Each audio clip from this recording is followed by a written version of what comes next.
who will win what awards this season, this NFL season?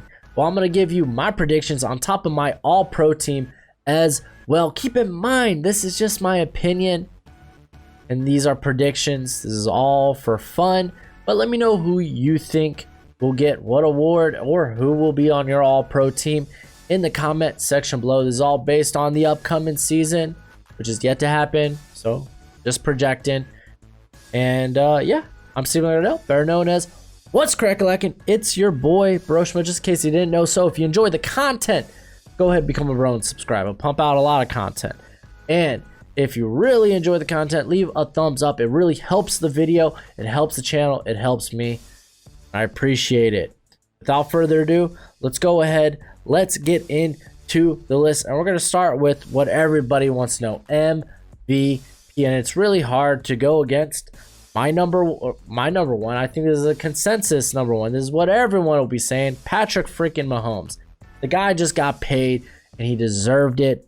He is probably the best quarterback in the league right now, or at least he plays like it. So it's pretty hard to put someone else at this position. But MVP, it's always meant for quarterbacks. That's why you see 4 quarterbacks on this list with 1 running back. Christian McCaffrey, he is a special talent. The guy is ridiculous in his own right, but MVP is kind of a quarterback-driven award. But Russell Wilson, we know Russell. He's one of the, it's a bit underrated. I think he's definitely one of the most elite quarterbacks in the NFL. I think Drew Brees, he's going to have a big season this year.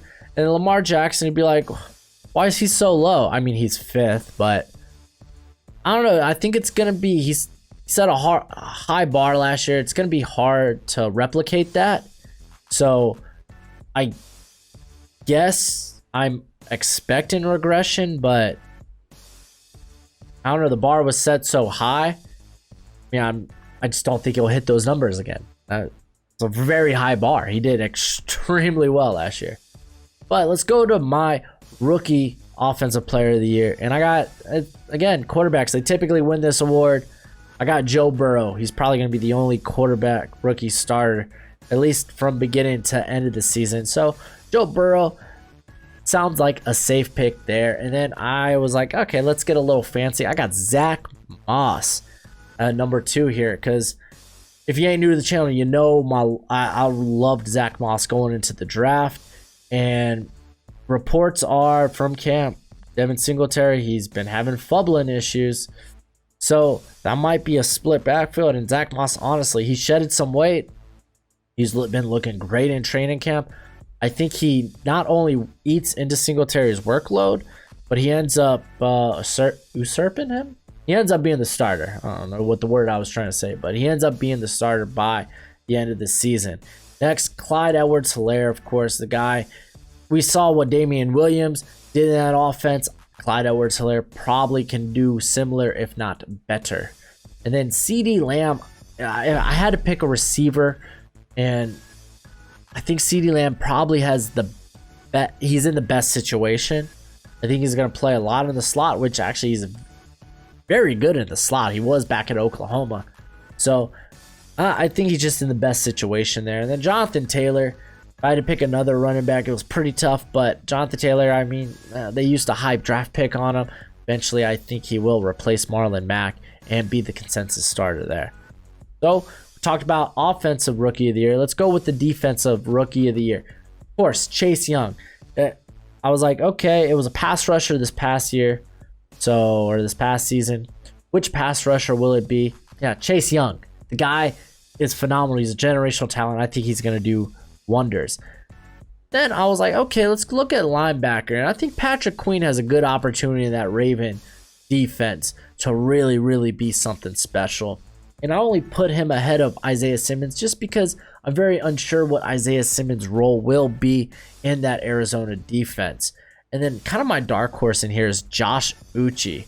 I think he has a great opportunity with so many players, especially that linebacker core, opting out for the Patriots to really step up in year 1. I loved him during the draft process. And it wouldn't surprise me to really see him get utilized a lot. And then Jeffrey Okudah, I had to pick a cornerback, and he was the one that made the most sense. I mean, he was a hands down the best cornerback in that draft class. So yeah, I guess good thing for the Lions. Let's go ahead to comeback player of the year, and I got big freaking Ben Roethlisberger. Of course, man, he got hurt in the second game of the season. Keep in mind, this guy threw for over 5,000 yards the prior season. I still think he can. I think he's gonna have a banger of a year. He's gonna lead the Steelers back to the playoffs. And then I got Matthew Stafford, a guy who was having actually a very good season before he went down with injury. You know, typically quarterbacks get this reward, and so here I have quarterbacks on this list, I guess. Next, I got AJ Green. If you had to pick a comeback player of the year, I mean, he's really been battling injury after injury. If I had to anticipate a healthy season for him, I think him and Joe Burrow, they can make beautiful things happen this year. Because I still think AJ Green, he has that. He was never really a speedster, but the dude is a fabulous receiver, great contested catch ability. Then Cam Newton, I think he's actually gonna, in that Josh McDaniels offense, is gonna be very complimentary to Cam Newton. It was very similar to the offense he kind of ran his MVP season. So I think he's gonna do extremely well. I think he's gonna be hindered because they don't have a lot of playmakers on that offense, but I think comeback player of the year sounds right after he went down, week 2 or week 3 last year. And then Rob Gronkowski, it's kind of obvious, reunited, and it feels so good. Him and Tom Brady are back together, and yeah, after being retired, coming out of retirement, having a pretty solid year, yeah, probably get you on the comeback player of the year list.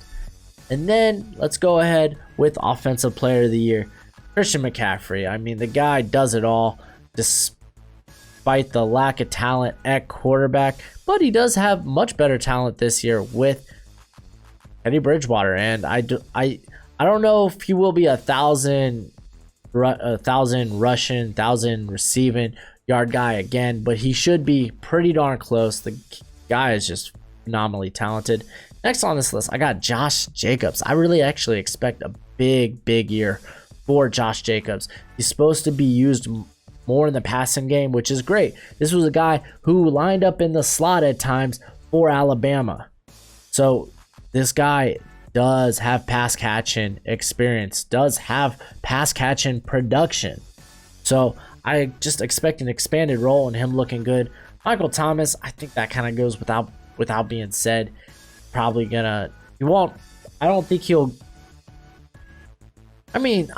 gonna get anywhere close to what he saw last year, but he should still be like a freaking 1,400 yard guy with probably double-digit touchdowns.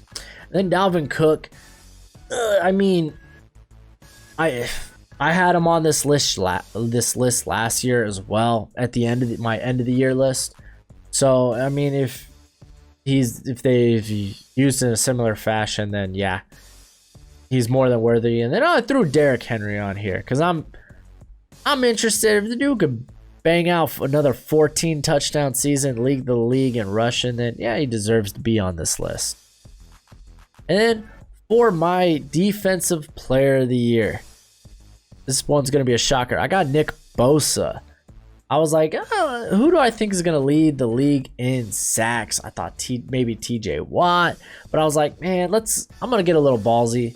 I went with Nick Bosa. There's a lot of talent on that defensive line for San Fran, so I decided to go with him. And then Aaron Donald kind of goes without being said. He's an easy one to put on this list. I loved what I saw from Zadarius Smith last year. He was actually one of the most double-teamed defensive linemen, or I should say edge rushers, last year. And despite that, he still put out a banger of a year. And honestly, when I was going back and looking at my defensive player of the year winner last year. I was like, I should have put Zadarius Smith. I kind of goofed that one.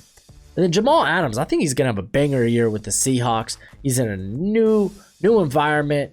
He's gonna feel great, and he's be like, hey, I deserve this contract. And then Eric Kendricks, he was phenomenal in the passing game at linebacker. I expect more of the same from that this year. So let's go ahead and go to my all-pro team, and let's go to the offense. Patrick Mahomes, I had him as my MVP. It only makes sense. Christian McCaffrey, the guy's a monster. Michael Thomas, had him on my offensive player of the year, so that makes sense. Kenny Golladay, though, I think he could really, really have a banger of a year. Keep in mind, this guy, his catch rate was like only 50-some%, but he was also one of the he was thrown he was how do I word this? He was among the top in most uncatchable throws. There we go. And with Matthew Stafford back at the helm, I think he could put on a banger of a year. Remember, despite the quarterback play last year, he was over 1,000 yards. He had double-digit touchdowns. Just imagine what a full year with Stafford would be. And then I kind of went into depth already about why I think Josh Jacobs is going to have a banger of a year. And then George Kittle, if he's healthy, he is the best tight end in football. I know some Travis Kelce truthers out there, but when you're talking about the full package, it's Kittle. And then I got Anthony Costanzo here because I think it's gonna be hard. By no means do I think Ronnie Stanley's gonna be bad. It's gonna be hard to replicate. He only allowed like 6 pressures, especially when you have a very mobile quarterback. Those numbers typically are up anyway, so I think it's gonna be hard for him to replicate that season. So Costanzo, he's just been very solid throughout his career, so he was kind of a safe bet here. Same with Quentin Nelson, dude's just one of the best guards in football. Same with Jason Kelce, he is the best center in football. Zach Martin, he's phenomenal, and Ryan Ramchak's just a beast, man. He's just a beast. Just check out my NFL top 100 list. He made my top 20. He's phenomenal. Then I got Justin Tucker here because everyone loves Justin Tucker, and it was kind of hard to pick a kick returner, so I just went with who I had last year, and Deontay Harris, who's gonna play a similar role. I was like going through like who was gonna be the like kick and punt returners or the returners for each team, and I was like, okay, I know for sure Harris is gonna be that guy for the Saints, so let's just stick with him. On to the defense, and if Nick Bosa is my defensive player of the year, best believe he's gonna be on this. Zadarius Smith, I went into why I like him a lot. Aaron Donald is just a freaking agent, and I decided Calais Campbell, he's in a great situation with the Ravens, and a guy that has the ability to play inside or outside. I think he's just gonna have another monster year. I mean, he typically already does. He was like 27 on my top 100 list, so yeah. I kind of already talked about Eric Kendricks, no surprise here, but I went with Levante David. He's kind of the guy just doesn't get the credit he deserves. And now with Brady in town, I think the feel around Tampa is going to be a lot different, and Levante David deserves some respect. Put respect on that name. Stephon Gilmore, just best corner of football right now. It only makes sense. But Alexander, dude, this guy's up and coming. If I was really thinking, I was like, if I had to pick someone new here for this list, because I was just going to put Casey Hayward in here, because he's one of the best corners in football as well. I was like, you know what, Alexander, man, he played phenomenal at the beginning of the year. Actually, for the most part, all year. And I think he takes this next step into elite. And then, no surprise, Jamal Adams, Justin Simmons, dude put on a banger of a year. With Derwin James hurt, I think it was kind of easy to pick Simmons here. And as a flex, I really couldn't think, I could have put Marcus Peters back here. I was trying to go through slot corners, but I was like, you know what? Tyrann Mathieu, he's just used everywhere in that Chief defense. Dude's phenomenal. He's among the best players on that defense. So I went with him there. Brett Kern, he's currently the best punter in the league. And no Matthew Slater here. I decided to go with who had a really good year as a special teamer, was Drew Tranquil for the Chargers. And I expect that. I expect him to have another great year as a special teamer because I expect a lot of punting going on in Los Angeles. But yeah, that's my list. Those are the awards. That's my pro team. Let me know who you think will who do you think will be MVP? Who do you think will be rookie of the year? Who do you have on your all pro team? Just let me know in the comment section below. And as always, do the YouTube theme. But until next time, be easy, my friends. Later.